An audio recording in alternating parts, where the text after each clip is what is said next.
Overall market sentiment చూసినా, real estate చూసినా, రిజిస్ట్రేషన్లో వచ్చేటటువంటి ఆదాయం చూసినా అధ్యక్ష 33% పడిపోయింది. నిజంగానే భూమాత అనేటటువంటిది ఒక రెవల్యూషనరీ స్కీమ్ అయితే, విఆర్ఎల్ఎన్ మళ్ళా ప్రవేశపెట్టడం ఒక మంచి స్కీమ్ అయితే, ఎందుకు ఇవాళ ప్రజల్లో ఒక అభద్రత ఉందనేటటువంటి అంశం అందరం కూడా దయచేసి ఆలోచన చేసుకోవాలి అధ్యక్ష.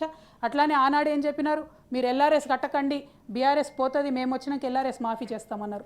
మళ్ళీ ఇప్పుడేమో ఎల్ఆర్ఎస్ కట్టమని చెప్తున్నారు, దానికేమో అత్యవసరగా ఎవరు కూడా రానటువంటి పరిస్థితి ఉన్నది, ఆదాయం సున్నా అన్నటువంటి పరిస్థితి ఉన్నది. ఒక పక్క ప్రజలకు ఇచ్చిన మాటను తప్పుతూ ఉన్నారు, ప్రభుత్వానికి వచ్చే ఆదాయాన్ని కూడా గండి కొడుతూ మళ్ళీ ఇవాళ ప్రభుత్వ భూములు వేలం వేయాలని చెప్పి ఒక ప్రక్క ప్రయత్నం, ఇంకొక పక్క హైడ్రాతో విధ్వంసం మాత్రం కంటిన్యూస్గా చేస్తూ ఉన్నారు అధ్యక్ష. ఇది కరెక్ట్ కాదు. దీన్ని గవర్నర్ ప్రసంగంలో తమరు పెట్టడం, దాని తర్వాత ప్రభుత్వాన్ని ప్రజల్ని తప్పుదోర పట్టిస్తున్నారని చెప్పి నేను భావిస్తూ ఉన్నాను అధ్యక్ష.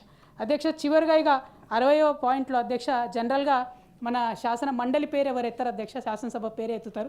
ప్రత్యేకించి గవర్నర్ గారు మాత్రం ఇక్కడ మాట చెప్పినారు అధ్యక్ష, బడ్జెట్ కేవలం అంకెల కూర్పు మాత్రమే కాదు, భవిష్యత్తు కోసం ప్రభుత్వ ప్రాధాన్యతలు, విజన్ల ప్రతిబింబం, మన పాలసీలు, కార్యక్రమాలు, సంక్షేమ చర్యలు తెలియజేసే ఒక ఆర్థికపరమైన నమూనా. అందువల్ల శాసనమండలి సభ్యులు అత్యంత ఆసక్తితో, శ్రద్ధతో బడ్జెట్ చర్చలో తప్పనిసరిగా పాల్గొనాలి అన్నారు అధ్యక్ష. మరి బడ్జెట్ మీద చర్చ ఎన్ని రోజులు పెడుతున్నాం అధ్యక్ష మనం మండలిలో? ఒకరోజు బడ్జెట్ మీద చర్చ, ఒకరోజు మొత్తం పద్దుల మీద చర్చ. ఒకరోజు మొత్తం పద్దుల మీద చర్చ అంటే ఇంతమంది సభ్యులకి అసలు అవకాశం ఎట్లా వస్తుంది అధ్యక్ష? మనిషికి 2 నిమిషాలు కూడా మాట్లాడే ఆస్కారం ఉండదు. Budget is a complex issue అధ్యక్ష. దయచేసి తమరు ఫైట్ చేసి మా తరఫున కొంచెం సమయం పెంచి బడ్జెట్ మీద ఎక్కువ టైం తీసుకోవాల్సిందిగా నేను కోరుతా ఉన్నాను అధ్యక్ష. చివరిగా నేను, మీరు ఏమనుకోకుంటే ఒక మాట చెప్తాను అధ్యక్ష. తమరు ఇందాక మా బీఆర్ఎస్ పార్టీ సభ్యుడి పైన కొంత సంయమనం కోల్పోయి నీ న్యూసెన్స్ అని అన్నారు అధ్యక్ష. ఆ న్యూసెన్స్ అనే పదాన్ని, అది కరెక్ట్ కాదు. తమరు నాకన్నా చాలా సీనియర్ అధ్యక్ష, మీకు చెప్పేంతటి దాని కాదు. ఆ పదాన్ని మాత్రం దయచేసి తొలగించవలసిందిగా మిమ్మల్ని రిక్వెస్ట్ చేస్తా ఉన్నాను. గౌరవ సభ్యురాలు మీరు కూడా అర్థం చేసుకోవాలా అధ్యక్ష, ఎప్పుడు కూడా ప్రతి సభ్యుడు మాట్లాడినప్పుడు ఒకే వ్యక్తి క్రాస్ టాక్ చేస్తూ అది చేయడం అనేటువంటిది కరెక్ట్ కాదు. అబ్సల్యూట్లీ అగ్రీడ్ అధ్యక్ష. కాకపోతే ఆ పదం మాత్రం తొలగించవలసిందిగా నా రిక్వెస్ట్. ఒకవేళ అన్పార్లమెంటరీ అయితే I will delete it. Definitely. ఇక చివరిగా ఒకటే అధ్యక్ష, జనరల్గా అధ్యక్ష ప్రతి ఒక్కరికి కూడా